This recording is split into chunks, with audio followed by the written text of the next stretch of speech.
ఈ చదివిన లేఖన భాగంలో ఒక వ్యక్తి మనకి కనబడతాడు. ఆ వ్యక్తి ఎవరో మీరు ఇక్కడ చూడవచ్చు. ఈ వ్యక్తి ఎవరు? అబ్రహాం. ఈ అబ్రహాము తన జీవితంలో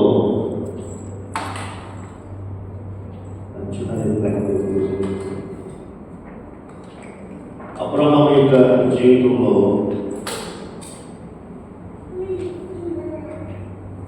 దేవుని యొక్క విశ్వాసం ఉంచిన వాడిగా,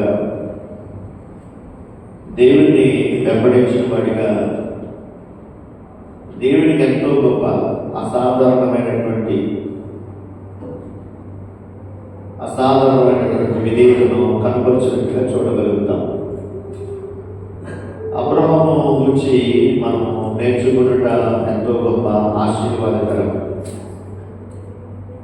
అబ్రహాము యొక్క జీవితంలో బిడ్డగా చాలా ఉన్నతమైనటువంటి విశ్వాసాన్ని కలిగి ఉన్నవాడై తన జీవించినట్టుగా అనేకులకు మాదిరికరమైన వ్యక్తిగా మనం చూడగలుగుతాం. ఇక్కడ కనబడుతున్న రెండు మిక్స్ మనకు అర్థమవుతున్నాయి. అతడు అబ్రహాము అని. ఈ హెబ్రీ గ్రంథకర్త 12 అధ్యాయాలు రాశాడు. ఎన్ని అధ్యాయాలు రాశాడు? దాదాపుగా 13 అధ్యాయాలు రాశాడు. ఈ 13 అధ్యాయాల్లో 11వ అధ్యాయానికి మాత్రం మంచి పేరు పెట్టాడు. గ్రంథకర్త బైబిల్ పండితులు పెట్టిన పేరు ఏంటంటే విశ్వాస వీరుడు యొక్క పట్టిక. ఎవరి పట్టిక ఇది? విశ్వాస వీరుడు యొక్క పట్టిక. ఈ యొక్క విశ్వాస వీరుడు యొక్క పట్టికలో అందరూ కూడా విశ్వాస వీరుడే కనబడతారు. వీర వనితలు కూడా కనబడతారు. వీరులు, వీర వనితలు. వీర వనితలు అంటే స్త్రీలు, వీరులు అని అంటే పురుషులు. సో ఆనాటి దినాల్లో ప్రభుత్వ విశ్వాసం ఉంచిన వారి జీవితాల్లో దేవుని ఎంతో వారి విశ్వాసం ఉంచిన వారిగా మనము వారిని చూస్తాం. ఈ విశ్వాస వీరుల పట్టికలో ఒక శ్రేష్టమైన అద్భుతకరమైన వ్యక్తి అబ్రహాము.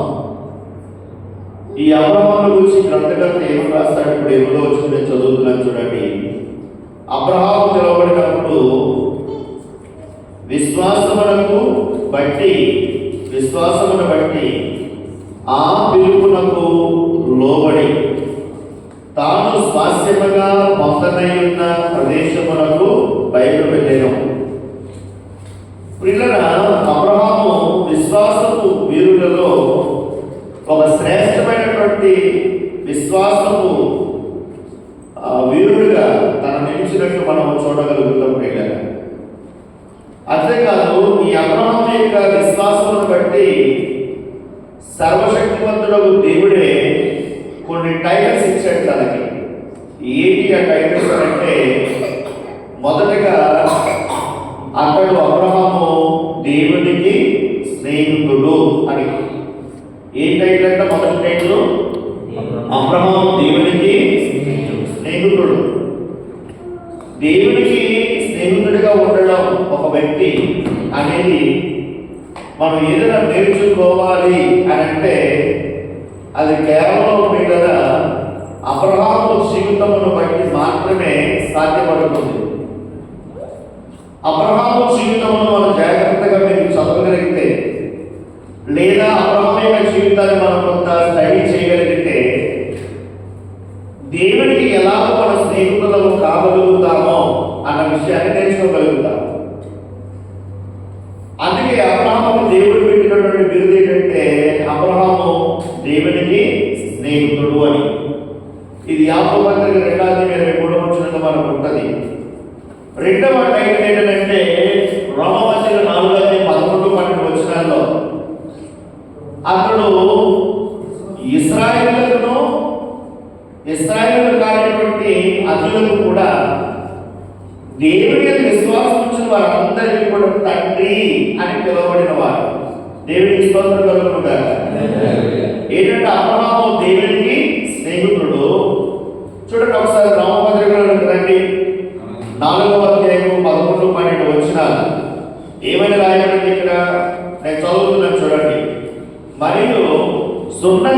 వారైనను నమ్మిన వారికి అందరికీ అతడు తండ్రి ఎగుట వలన వారికి నీతి ఆరోపించుటకై అతడు సున్నతి పొందక మునుపు తనకు కలిగిన విశ్వాసము వలనైన నీతికి ముద్రగా సున్నతి అను గుర్తు పొందెను. మరియు సున్నతి గల వారికి తండ్రి ఎగుటకును, అనగా సున్నతి మాత్రం పొందిన వారు కాక మన తండ్రి అయిన అబ్రాహాము సున్నతి పొందక మునుపు అతనికి కలిగిన విశ్వాసం యొక్క అడుగు జాడలను బట్టి నడుచుకున్న వారికి తండ్రి అవుటకు అతడు ఆ గుర్తు పొందెను. ప్రియులారా, అబ్రాహాము యొక్క జీవితంలో ఉన్నటువంటి మొదటి గొప్ప భాగ్యం, అతను ఉన్నటువంటి బిరుదులలో దేవునికి స్నేహితుడు, రెండవ బిరుదు ఏంటంటే విశ్వాసులకు తండ్రి, మూడవ టైటిల్ ఏంటంటే ఒక మంచి యజమాని, ఒక మంచి తండ్రి. ఎంత మంచి యజమాని అనంటే మాదిరికరమైనటువంటి తండ్రి అంట. దేవుని వాక్యము కొరకు, దేవుని శాసనముల కొరకు, దేవుని కట్టడల కొరకు పిల్లలకు బోధించే విషయంలో మాత్రం చాలా ఆజ్ఞాపించగలిగిన మాదిరికరమైన సామర్థ్యము గల ఒక గొప్ప తండ్రి అబ్రహాము. చూడండి, ఆదికాండంలోకి రండి పిల్లరా. 12వ అధ్యాయం, క్షమించాలి 18వ అధ్యాయం 19వ వచనం నేను చదువుతూ ఉన్నాను. చూడండి, అక్కడ అంటున్నాడు, ఏమని మాట్లాడుతున్నాడు అక్కడ? అబ్రహాము గురించి దేవుడు మాట్లాడుతున్నాడు. ఏమని మాట్లాడుతున్నాడంటే, ఎట్లనగా అబ్రహాము యెహోవా అబ్రహామును గూర్చి చెప్పినది అతనికి కలుగు చేయనట్లు తన తరువాత తన పిల్లలను తన ఇంటి వారును నీతి న్యాయములు జరిగించుచు యెహోవా మార్గమును గైకొనుటకు అతడు వారికి ఆజ్ఞాపించినట్లు నేను అతనిని ఎరిగి ఉన్నాను. దేవుని స్తోత్రం కలుగును గాక. బాగా గమనించండి, ఈరోజు కుటుంబం యొక్క అధికారం, కుటుంబం యొక్క నడిపింపు, కుటుంబం యొక్క బాధ్యత ఎవరి చేతిలో ఉంటుంది అని అంటే యజమానుడి చేతిలో ఉండడం చాలా అవసరం. ఒక యజమానుడు ఎప్పుడైతే సరైన విధానంలో తన కుటుంబాన్ని నడిపించుకోగలుగుతాడో, అర్థమవుతుందా మీకు? అబ్బాయి నేను ఆవిడ చెప్పలేనండి, ఆవిడ నా మాట వినదండి, వాళ్ళు నా మాట వినరండి, అబ్బాయి నేను చెప్పినా కానీ లెక్క చేయరండి అని అంటున్నామనంటే మనం ఎక్కడో మన అధికారాన్ని కోల్పోయాం, ఎక్కడో మన జీవిత విధానం సరిగా పట్టించుకోలేకపోయాం, లేదా వారి పట్ల నడిపించవలసిన బాధ్యతలో ఎక్కడో మనం ఫెయిల్ అయిపోయాం కదా. కానీ దేవుడి వాక్యంలో మనం అబ్రహాము గురించి ఆలోచన చేస్తే ఒక మంచి యజమానుడిగా కనబడుతున్నాడు, ఒక మంచి తండ్రిగా కనబడుతున్నాడు. పిల్లరా, ఈ మాట అబ్రహాము గురించి ఎవరు చెబుతున్నారు అంటే నేరుగా అబ్రహాము గురించి దేవుడే మాట్లాడుతున్నట్టు మనం చూడగలుగుతూ ఉన్నాం. పిల్లరా, దేవునికి స్తోత్రము కలుగును గాక. హల్లెలూయా. పిల్లరా, అందుకే అబ్రహాము అనుభవించిన దేవుని ప్రత్యక్షతను వచ్చి దేవుడికి ఇస్తున్నటువంటి 3 సాక్ష్యాలు ఎంతో శ్రేష్టమైనవి. దేవుని చేత ఆమోదింపబడిన స్నేహితుడు, దేవుని చేత పిల్లరా విశ్వాసులకు తండ్రి అని పిలువబడిన వాడు, అంతేకాదు దేవుని చేతే ఒక గొప్ప మంచి యజమానుడని, ఒక మంచి తండ్రిని సాక్ష్యం పొందినటువంటి వ్యక్తి అబ్రహాము జీవితం. పిల్లరా, ఈరోజు ఇలాంటి స్థితిలోకి మనం రావాల్సిన అవసరత చాలా ఉంది. అదే దేవుడి వాక్యంలోకి మనం వెళ్ళి ఆయన అబ్రహాము అనుభవించినటువంటి దేవుని ప్రత్యక్షతను ఎలా పొందుకున్నాడు, ఆ ప్రత్యక్షతను అనుసరిస్తూ ఎలా నడుచుకున్నాడు, దేవుడి చేత సాక్ష్యం పొందడానికి, దేవుడి చేత స్నేహితులు నడిపించుకోవడానికి, దేవుడి చేత ఆమోదింపబడడానికి తను ఏ రీతిగా నడుచుకోగలిగిన వాడై ఉన్నాడు, దేవుడి యొక్క ప్రత్యక్షతను ఎలా వాళ్ళు పొందుకొని దాన్ని కొనసాగించగలిగిన వాడై ఉన్నాడు అనంటే మొదటి మాట పిల్లరా, దేవుడి వాక్యంలోకి మనం వెళ్దాం. దేవుడి వాక్యంలో చూస్తున్నాం కదా, ఏమని మాట్లాడుతున్నాడు దేవుడు ఇక్కడ? ఆదికాండం 12వ అధ్యాయం మనం అబ్రహాము యొక్క పిలుపు కూడా చూస్తాం. 15వ అధ్యాయంలో బయటికి తీసుకొచ్చి, అయ్యా అబ్రహాము చూడు, ఇది ఆకాశ నక్షత్రం చూడు, అవి ఎంత లెక్కించ ఎంచలేనంతగా ఈ ఆకాశపు నక్షత్రాలు కనబడుతూ ఉన్నాయి. ఇదిగో నీకు నేను సంతానాన్ని ఇవ్వబోతున్నాను, ఆ సంతానము ఇంతగా హెచ్చించబోతున్నాను నేను అని దేవుడు వాళ్ళకి వాగ్దానము చేశాడు. వెళ్ళారా? అవునా కదా? చెప్పండి. మీరే చేశారా లేదా? చేశాడు. అబ్రహాము దేవుడు మాట్లాడుతున్నటువంటి 4 సందర్భాల్లో 4 అనుభవాలు అతను అనుభవించిన వాడు కనుకనే దేవుడి చేత దేవుడి సాక్షి, దేవుడి స్నేహితుడని, దేవుడి చేత అతను ఒక మంచి యజమానుడని, మంచి తండ్రిని, దేవుడి చేత పిల్లల అక్కడ చూస్తున్నాము విశ్వాసులకు తండ్రిని అతను ఆమోదింపబడినట్టుగా మనం చూడగలుగుతున్నాం. కనుక ఈ రోజు అబ్రహాము మధ్య లేకపోయినా అబ్రహాము గురించి మనం మాట్లాడుకుంటున్నామనంటే ఇది ఎంతో గొప్ప ఆశీర్వాదకరమైన దేవునికి స్తోత్రం కలుగును గాక. హల్లెలూయా. ఆ ఆశీర్వాదకరమైన వ్యక్తి అబ్రహాము నడిపించబడ్డానికి అతను అనుభవించిన దేవుడి ప్రత్యక్షతను ఏ రీతిగా అనుభవించాడు అంటే ఇప్పుడు మనం కొన్ని విషయాలు మనం చూస్తాం. వీళ్ళరా దీంట్లో 4 విషయాలు మనం చూడాలని ఆశపడుతున్న వారు ఉన్నాం. మొదటి మాట, దేవుడి పిలుపునకు లోబడిన వాడు. ఏంటంటే అతను ఏమైందంట? దేవుడి పిలుపునకు లోబడిన. చూడండి, ఏప్రిల్ రాసిన పత్రిక 11వ అధ్యాయం 8వ వచనంలో నేను చదువుతూ ఉన్నాను. చూడండి, దేవుని వాక్యంలో అబ్రహాము పిలువబడినప్పుడు విశ్వాసము బట్టి ఆ పిలుపునకు లోబడి. ఈరోజు పిలుపునకు లోబడిన దేవుడు నిన్ను ఏ ఉద్దేశంతో నిన్ను పిలిచాడు, ఏ ప్రణాళికతో నిన్ను పిలిచాడు, దేనికై నిన్ను అంగీకరించాడో ఆ పిలుపును గురించి నువ్వు ఎనగాలనుకో. అబ్రహాము దేవుడు అంటున్నాడు, ఏమని మాట్లాడుతున్నాడు చూడండి. అక్కడ అంటున్నాడు, అబ్రహాము పిలువబడినప్పుడు విశ్వాసమును బట్టి ఆ పిలుపునకు లోబడి తాను స్వాస్థ్యముగా పొందదగిన ప్రదేశమునకు బయలుదేరిన. మరియు మీ బైబిల్లో చూడండి, ఇప్పుడు ఎక్కడికి వెళ్ళవలెనో అది ఎరుగగా బ్రదర్ పలానా బ్రాంచ్ మిమ్మల్ని ట్రాన్స్ఫర్ చేస్తున్నామనంటే థ్యాంక్ యూ అని చెప్పి మీరు వెళ్ళిపోతారు. అవునగా చెప్పండి. పలానా ప్రాంతానికి మనం పంపిస్తున్నాము, అక్కడికి వెళ్ళాలంటే ఖచ్చితంగా మీరు వెళ్తారు. కానీ ముందుకు బయలుదేరు, నేను అక్కడికి వెళ్ళక చెప్తాను, నువ్వు పలానా రూట్లో వెళ్ళు, అక్కడికి వెళ్ళక నీతో మాట్లాడతాను, నేను చెబుతానే నువ్వు బయలుదేరు, ముందు చెబుతానే ముందు బయలుదేరు అని అంటే ఎవరు బయలుదేరుతారు చెప్పండి?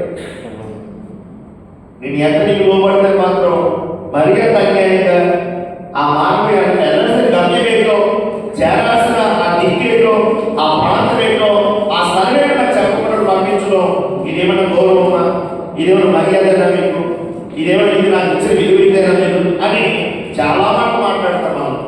అవునా చెప్పండి. మళ్ళీ పైకి ఒక మనవాడిలో మన ప్రాంత భాష పెట్టి మాట్లాడితే ఇక్కడ తెగురుడు కనబడుతున్నానా? ఏమో మాట్లాడతారు, నేనేమన్నా నీకు తెగురుడు కనబడుతున్నానా అని చాలా ఈజీగా మనం మాట్లాడేస్తూ ఉంటాం పిల్లలు.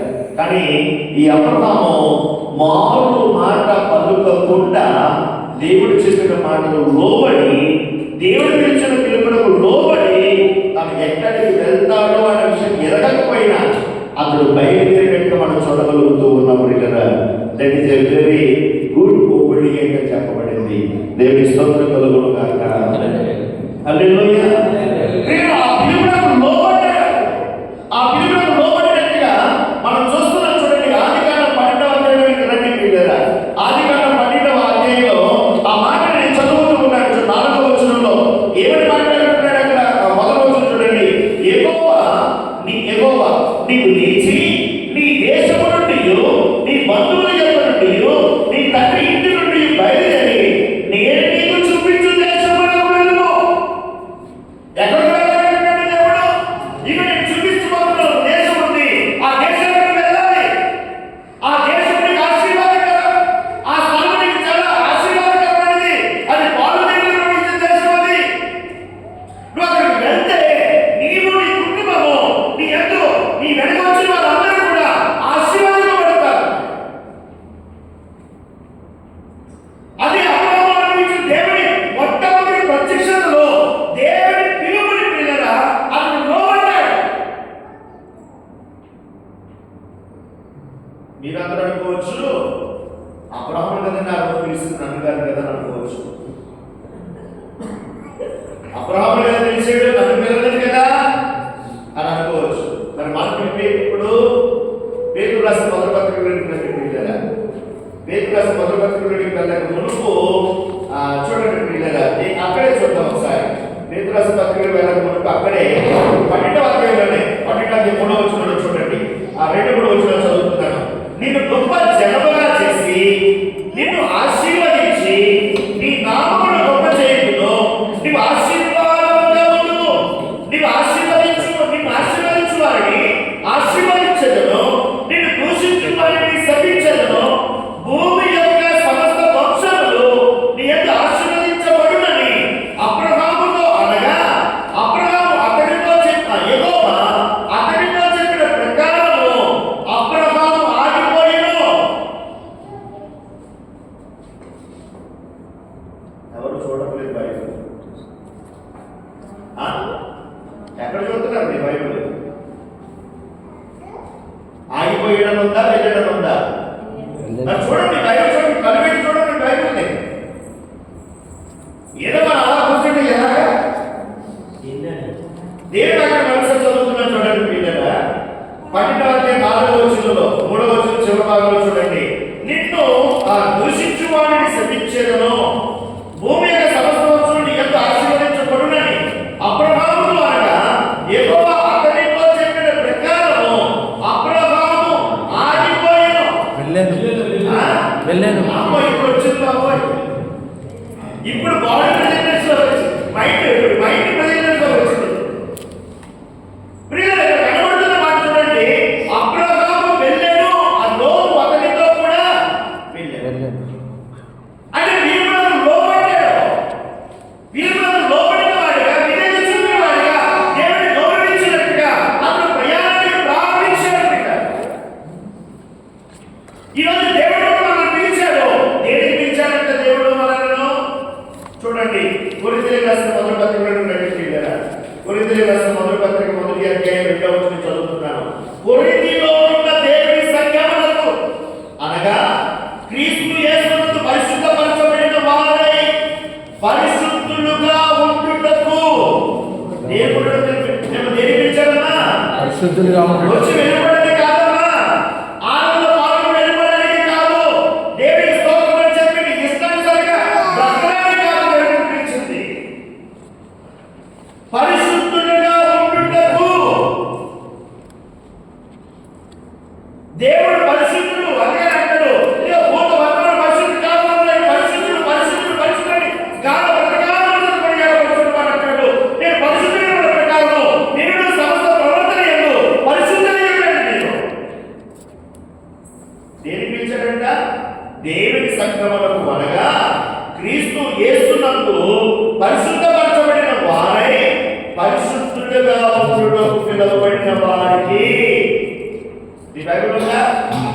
పరిశుద్ధులుగా ఉండుటకు పిలువబడిన వారు. అంతేకాదు అంటున్నాడు, వారికి మనకు ప్రభువుగా ఉన్న మన ప్రభువైన యేసుక్రీస్తు నామమున ప్రతి స్థలంలో ప్రార్థించు వారికి అందరికీ శుభమని చెప్పి వ్రాయినది. పరిశుద్ధులుగా ఉండడానికి ప్రభు పిలిచాడు మనల్ని. అంతేకాదు పేతురు రాసిన మొదటి పత్రికలో రండి పిల్లరా, ఎందుకు పిలిచాడు దేవుడు మనలను అని అంటే అక్కడ కూడా అంటాడు పిల్లరా. దేవుడి వాక్యంలో చూడండి, నేను చదువుతూ ఉన్నాను. పేతురు రాసిన మొదటి పత్రిక 2వ అధ్యాయం 8వ వచనంలో 9వ వచనం. అయితే మీరు చీకటిలో నుండి ఏమన్నది మీ బైబిల్లో?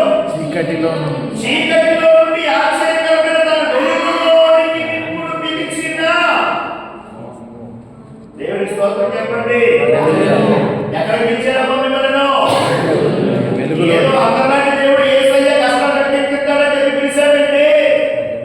అది కాదండి. దేవుడు వాక్యం చెప్పేది మీకు మీ బ్రతుకులను తీర్చిదిద్దడానికి, మీ జీవితాలు బాగు చేయడానికి, మీ కుటుంబాలు చెయ్యసరాన్ని విడిపించడానికి, ఒక సంపాదనలో మిమ్మల్ని ఆశీర్వదించడానికి దేవుడు మిమ్మల్ని పిలిచాడంట. ఆయన హల్లెలూయా. అది అన్నాడు, మీరు చీకటిలో నుండి ఆశ్చర్యకరమైన తన వెలుగులోనికి మిమ్మల్ని పిలిచిన వాడి గుణాతిశయ ప్రచురము చేయ నిమిత్తం. ఏం చేయాలి? ఇప్పుడు పిలువబడ్డారు కదా, ముసుగేసుకుని దుప్పటికప్పుడు పడుకుంటానంటే కుదరదు. ఆదివారం సరదాగా కూడా ఇవాళ రెస్ట్ కాబట్టి కొంత మంచిగా ఏదో తిని ఇవాళ రెస్ట్ తీసుకున్నాం నడుము మార్చుకుందాం అంటే కుదరదు. నీ జీవితము ఆయనను ప్రచురించు నిమిత్తం అంట. ఆయన గుణాతిశయములను ప్రచురము చేయు ప్రకటించు నిమిత్తము, తెలియలేని వారి ప్రభు ప్రేమను పరిచయ విషయం కొరకు నశించిపోతున్న వారు ఎదురు పోయి, అయ్యా యేసు ప్రభువుని విశ్వాసముంచు, నీ పాపం కొరకు నా పాపం కొరకు ఆయన లోకానికి వచ్చాడు. ఇక చీకటిలో ఉన్న నా బ్రతుకులో ఒకప్పుడు ఉన్న నా జీవితాన్ని వెలుగుమయం చేశాడని చెప్పి మనము ఆయన సువార్తను ప్రకటింప చేయడానికి ప్రభువు పిలిచాడు. ఈరోజు పిల్లరా ఉమ్మడిపోయిన వాళ్ళు న్యూస్ అనేది నుంచి వారందరూ వచ్చేవారు కాక వెళ్ళొచ్చు. ఇక్కడి నుంచి వీళ్ళందరూ కూడా ఎలా తయారవ్వాలి? మన స్థానికంలో ఉన్నవాళ్ళు మనం ఈ సువార్త వారాన్ని చేత పెట్టడం ముందుకి ఒక పక్క పరిశుద్ధతను కాపాడుకోవాలి, ఒక పక్క గుణాతిశయములను మనము ప్రచురించాలి, ప్రకటించాలి. నశించిపోతున్న ఆత్మల యొక్క ఎక్కడెక్కడ ఉన్నారో, అరే తమ్ముడు అన్నా ఎక్కడున్నావన్నా, అది నేను కలుగులో చెప్పి చదువుకుంటున్నామన్నా, అదే మేము మా భాషలో వద్దాం అనుకుంటున్నాం, కొద్దిగా మనం పరిచయం ప్రారంభించాం, మిమ్మల్ని ఆహ్వానించాలనుకుంటున్నామన్నా.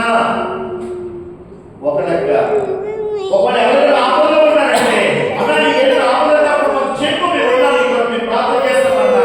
అదే పడుకోకన్నా ఇప్పుడు పరిస్థితి కృతిపోవద్దు, నీ వెనకాల సత్యంగా మేము అందరం కలిసి ప్రార్థన చేస్తామన్నా అని కొంతమంది ధైర్యపరచడానికి.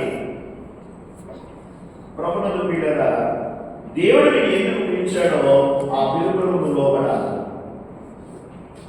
సువార్త పరిచర్య సేవాభారం అంటే కేవలం సేవకుడు ఒక్కడే చేసుకునేది కాదు. సంఘము ఖచ్చితంగా కదలాలి, దేవుని మహిమ కొరకు నిలబడాలంటే. దేవుని స్తోత్రం కలుగుగాక.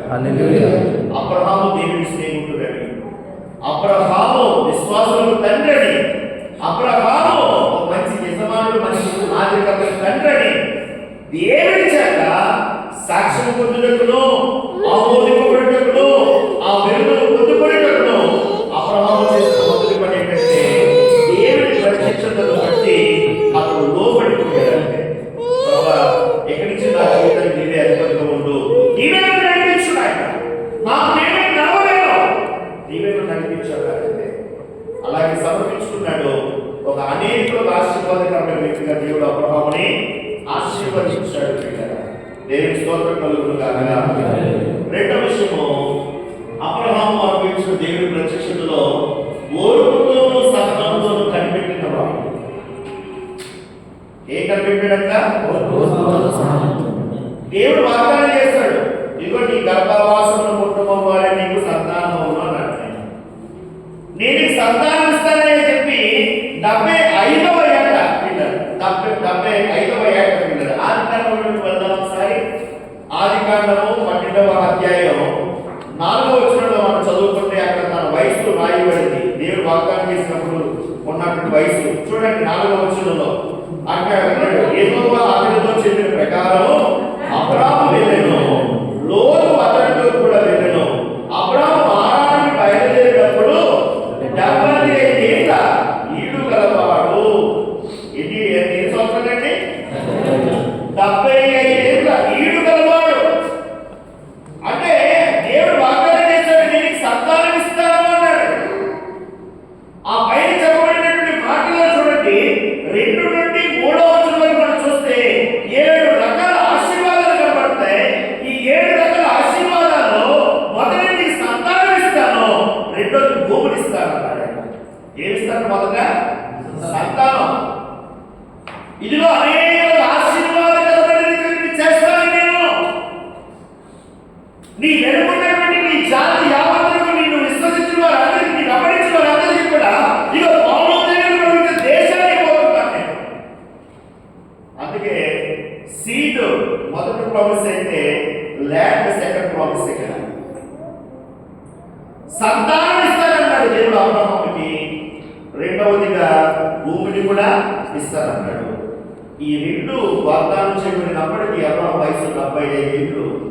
కానీ ఎప్పుడు ఇచ్చాడు దేవుడు కుమారుని అంటే దాదాపు 100వ ఏట దగ్గరలో దేవుడు కుమారుని అనుగ్రహించాడు. అంటే ఎంతకాలం దేవుడు వాగ్దానం కొరకు సహనంతో కనిపెట్టాడు అంటే 25 సంవత్సరాలు. ఎన్ని సంవత్సరాలండి? 25 సంవత్సరాలు. 5 సంవత్సరాలు కాదు, ఒక గంట పెట్టి మన సహనం పడుతుంది. మన తక్కువలే మళ్ళీ బీపీ రేజ్ అయిపోతుంది. మళ్ళీ ఏం రేజ్ అయిపోతే బీపీ, అంటే ఐబీపీ, మళ్ళీ మామూలు బీపీ కూడా కాదు, ఐబీపీ.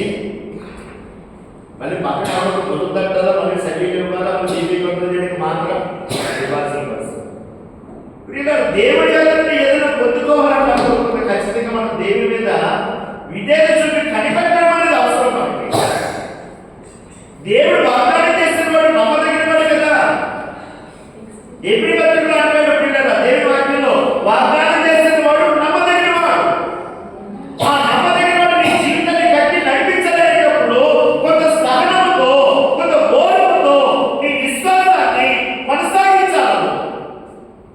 ఈ వారం చర్చకొచ్చారు కాబట్టి వచ్చే వారం వెంటనే దేవుడు ఆశీర్వదించాలంటే ఆశీర్వదించడు. ఈ వారం మందిరానికి వచ్చారు కాబట్టి వెంటనే దేవుడు ఉద్యోగస్తులు బాగా తెరవడు. కొంతకాలం పడుతుంది, కొంత సమయం ఉంటుంది. ఆ సమయం వరకు వేచి చేయాలంటే కొంత ఓర్పుతోనూ సహనంతో ఉండాలి. దీని ప్రకారం అంటే విశ్వాసమును ఆధారం చేసుకొని దేవుడి స్తోత్రం కలుగుతారు. అది ఏప్రిల్ 11 అంటాడు, విశ్వాసం అనేది లేకుండా దేవుడికి ఇష్టడైకుండా అసాధ్యం.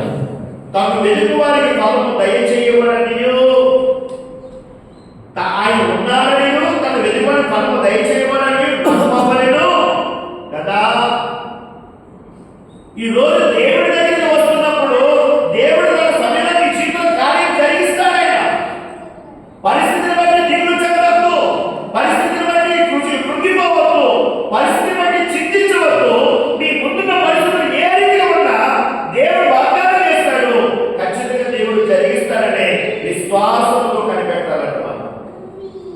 హల్లెలూయా. అబ్రహాము ఎన్ని సంవత్సరాలు కనిపెట్టాడు? గట్టిగా చెప్పండి, కొంచెం గట్టిగా చెప్పండి. మీరు దేని కొరకు మీరు ప్రార్థించిన, ఒక సమస్య వరకు మొరపెట్టిన, ఒక కష్టం వరకు మొరపెట్టిన, ఒక సమాధానం మొరపెట్టిన, దేవుడు అంటాడు కొంత సమయం ఉంటుంది, కనిపెట్టు, ఖచ్చితంగా నీకు అనుగ్రహింపబడుతుంది. హల్లెలూయా. అందుకే దేవుడి మీద ఆధారపడుతున్నప్పుడు ఖచ్చితంగా విశ్వాసము, ఓర్పు, సహనంతో కూడినట్టుగా మనము ఉండాలి. దేవుడు మార్గాన్ని తెలుస్తాడు, దిగులు చెందదు ఏ విషయంలో కూడా. ఇది అబ్రహాము జీవితం నుంచి మనం నేర్చుకుంటున్న 2వ పాఠం. మూడవ ప్రత్యక్ష విషయంలో నీతిమంతులుగా చేయబడిన వాడు అబ్రహాము. చూడండి, అది ఆదికాండం 15వ అధ్యాయంలో ఒకసారి వాక్యం మీద దృష్టి నిలపాలి కదా. ఆదికాండం 15వ అధ్యాయం 6వ వచనం చూడండి. అతడు యెహోవాను నమ్మెను, ఆయన అది అతనికి నీతిగా ఇచ్చాడు. ఎలా ఇచ్చాడంటే దేవుడు నీతిగా ఇచ్చాడు. నీతిగా ఎంచడానికి మొదటి కారణము విశ్వాసం. అంటే ఏంటంట, ఆ పైన అంటున్నాడు, దేవుడు దర్శనం వచ్చాడు, దర్శనమయ్యాడు. ప్రభువా దర్శనమైందంటే ప్రభుత్వం అంటాడు, ప్రభువా నువ్వు ఎప్పుడు వాగ్దానం చేస్తావు నాకు? ఎప్పుడు? 45వ ఏటలో వాగ్దానం చేస్తావు. ఇదిగో నా భార్య ఋతుక్రమాలు నెలసరి కావాల్సినటువంటి సమయాలు దాటిపోయాయి. ఆమె గర్భము యావత్తు మృతుల్యమైపోయింది. ఆమె గర్భములో నుంచి ఒక బిడ్డ జన్మించడం అనేది అది చాలా కష్టతరము, ఎంతో అసాధ్యమైనది. ఇలాంటి పరిస్థితుల్లో దాన్ని ఎలా నమ్మగలుగుతాను? ఎంతకాలం నేను ప్రయాణం చేస్తాను, నేను కాగలేను. నీ కార్యం చేయకపోతే కనుక ఇప్పుడు నా ఇంట్లో ప్రధాన దోషుడు ఎలియాజరు వాడు పనిపడతాడు కదా, ఆ ఇంటి ప్రధాన పనివాడు మాత్రమే నా ఇంటికి వారసుడు అయిపోతాడంటే. నువ్వు ఇస్తావో ఇవ్వవో నాకు తెలియలేక అన్నట్టుగా అబ్రహాము మాట్లాడేస్తున్న పరిస్థితులు పెట్టారా. చూడండి దేవుని వాక్యంలో ఆ 15వ అధ్యాయం చదువుతూ మొదలుకు వచ్చినాం. ఇవి జరిగిన తర్వాత యెహోవా వాక్యము అబ్రహామునకు దర్శనమందు వచ్చి, అబ్రహమా ఏంటంట, భయపడకము, నేను నీకు కేడము, నీ బహుమానము అత్యధికమగునని చెప్పాడు. అందుకు అబ్రహాము, ప్రభువైన యెహోవా నాకేమి ఇచ్చినదేమి? నేను సంతానం లేని వాడినై పోవచ్చున్నానే. పిల్లలు లేకుండా సంతానం ఏమంటున్నాడు? నువ్వు వాగ్దానం చేయమని ఏదో చేసావు, కానీ సమాజం తలెత్తి తిరగలేకపోతున్నాను. ఆమె ఎంత ఆమె వయసు అయిపోయింది ఆమెకి. నేను ఇప్పుడు ముసలి అయిపోతున్నాను, నేను పిల్లలేని వాడు అయిపోతున్నాను అని అన్నాడు. అక్కడన్నాడు, దమస్కు ఎలియాజరు ఇంటి ఆస్తికి కర్త అవును కదా. మరియు అబ్రాహాము, ఇదిగో నీవు నాకు సంతానం ఇవ్వలేదు కనుక నా పరివారంలో నాకు వారసుడు అని చెప్పగా ఎక్కువ వాక్యం అతని యొక్కకు వచ్చి, ఇతడు నీకు వారసుడు కాడు, నీ గర్భవాసుడు పుట్టబో వాడు నీకు వారసుడు అని చెప్పాను. మరియు ఆయన వెలుపలికి అతను తీసుకుని వచ్చి, నువ్వు ఆకాశం వైపు తేరి చూచి నక్షత్రములను లెక్కించుటకు నీ చేతనైన లెక్కించుమని చెప్పి నీ సంతానము అలాగూ అని చెప్పాను. అతడు యెహోవాను దగ్గరగా చదవండి, నమ్మెను. దేవుని స్తోత్రం కలుగునుగాక. హల్లెలూయా. అదే మీకు కనబడుతుంది ఇక్కడ. ఆకాశ నక్షత్రం లెక్కించేయను. నువ్వు లెక్కించడం చేయాలంటే నీ వల్ల నువ్వు లెక్కించకముందు నువ్వు ఈ ఆకాశ నక్షత్రం ఎలాగైతే నువ్వు లెక్కించలేవో నీ సంతానాన్ని అలా అభివృద్ధి చేస్తాను నేను. నువ్వు ముసలివాడే కావచ్చు, నీ భార్యకు నెలసరిలో ఆగిపోయి ఉండవచ్చు, ఆ వృద్ధికాలం యావత్తు కూడా మృతతుల్యమైపోయి ఉండవచ్చు. కానీ ఆ మృతతుల్యమైనటువంటి గర్భంలో ఉంటే నేను నీకు సంతానం ఇస్తాను వాగ్దానం చేస్తున్నాను. వెంటనే దేవుడు ఆయన అబ్రహాము నమ్మాడు, విశ్వసించాడు. విశ్వసించిన దానికి దేవుడి విషయం ఏంటంటే నీతిమంతులుగా చేశాడు. దేవుడి స్తోత్రం హల్లెలూయా. హల్లెలూయా. ఈరోజు మనము కూడా యేసు ప్రభువులో విశ్వాసం ఉంచినప్పుడు ఏమై ఉన్నాం? మనం నీతిమంతులుగా తెచ్చబడ్డాం. రోమపత్రిక 3:23 మీరు చదివితే మీకు అర్థమవుతుంది. ఉచితముగా నీతిమంతులుగా తెచ్చబడింది. ఆయన అమూల్యమైన కృప చేత ఉచితముగా ఈరోజు రక్షించబడడానికి ఎలాంటి చెల్లించాల్సిన అవసరం నీకు లేకుండా దేవుడు ఉచితంగా నీతిమంతులుగా చేశాడు. ఆయన అరే దేవుడి మందిరానికి ఏం పొందుతున్నామన్నాను అంటే, దేవుడు నాకు ఇచ్చిన పాప క్షమాపణ చాలు, నా హృదయం నాకు ఇచ్చిన సమాధానం నాకు అంతకంటే గొప్ప భాగ్యము, అది నాకు చాలంతే. హల్లెలూయా. హల్లెలూయా. ఈ నీతికి మరొక మాట చెప్పొచ్చు. ఈ నీతికి మరొక మాట హీబ్రూలో రైట్ రిలేషన్షిప్ విత్ గాడ్ అని కూడా చెప్పవచ్చు. అంటే దేవుడితో నీకు సరైనటువంటి సంబంధాన్ని నువ్వు కలిగి ఉండడం. అబ్రహాము విశ్వసించాడు, నీతిమంతుడిగా చేయబడ్డాడు. ఆ నీతిని కాపాడుకుంటూ దేవుడితో తన ప్రయాణాన్ని కొనసాగించాడు. ఈరోజు మరి నీ యొక్క ప్రయాణం దేవునితో ఉందో లేదా దేవునికి వేరు ఈ లోకంతో ఉందో ఒకసారి మనం ప్రశ్నించుకోవడం చాలా అవసరమైందండి.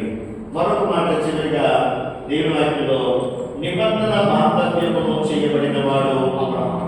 దేవుని స్తోత్రం. హల్లెలూయా. చింతించబడిన బిడ్డ అబ్రహాము యొక్క అనుభవించిన దేవుని ప్రత్యక్షతలో నిబంధన బాంధవ్యాన్ని అనుభవించాడు. ఏంటి నిబంధన అని అంటే ఆయన 15వ అధ్యాయంలో మనకు కనబడుతుంది. మీరు ఇంటికి వెళ్ళక మీరు చదవచ్చు.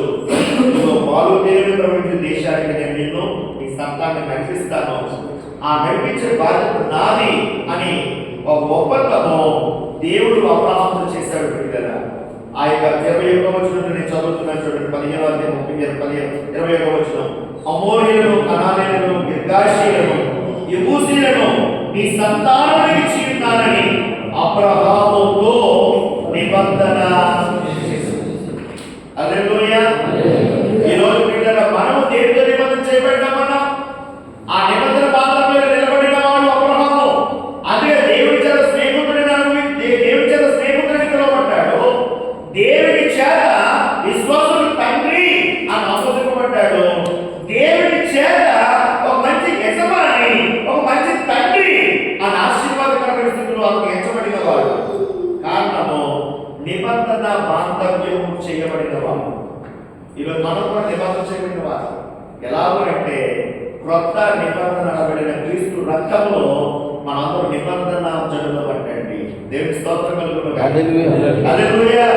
అది పాత నిబంధన అయితే నేడు క్రీస్తు స్వరక్షించబడిన సంఘం క్రొత్త నిబంధన సంఘం ఇది.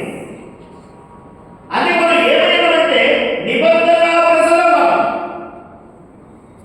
లూకా సువార్త, మత్తయి సువార్త, యోహాను సువార్త, మార్కు సువార్త, ఈ 4 సువార్తలు చదవండి. నిబంధన చేయబడిన ప్రజలు మనం. ఆయన స్వరంలో చేతబడ్డారా? మనం నిబంధన చేయబడిన వారమై ఉన్నాం. ఏంటి ఆ నిబంధన అని అంటే, ఆయన స్వరంపించమన్నాడు. మనము ఆయన సొంతైన జనాంగముగా మనము మార్చబడిన వారు. హల్లెలూయా. అందుకే ఈరోజు మన పేర్లు ఆయన గ్రంథంలో రాయబడ్డాయి. ఎంతమందికి నిబంధన అంగీకరిస్తారో, యేసుకి ఎవరైతే అంగీకరిస్తారో, యేసులో విశ్వాసం ఉంచగలుగుతారో, వారి పాపముల నిమిత్తం బాప్తిసం తీసుకుని ప్రభువుకు జీవించగలుగుతారో, వారి పేర్లు ఆయన పరలోకమైనటువంటి ఆ జీవ గ్రంథంలో వారి పేరు లిఖించబడుట ఒక గొప్ప నిబంధన ప్రక్రియ. ఈరోజు అలాంటి నిబంధనలో మనం నిలబడి ప్రభువుకు మన జీవితాలు మనం సమర్పించుకోగలిగితే అబ్రహాము లాగా మనం కూడా దేవుని చేత ఆమోదింపబడతాం, దేవుని స్నేహితులుగా బ్రతకగలుగుతాం, దేవుని చేత సాక్ష్యము పొందగలుగుతాం. అట్టి ఆశీర్వాదం దేవుడు మనందరికీ అనుగ్రహించుగాక. ఆమేన్. హల్లెలూయా.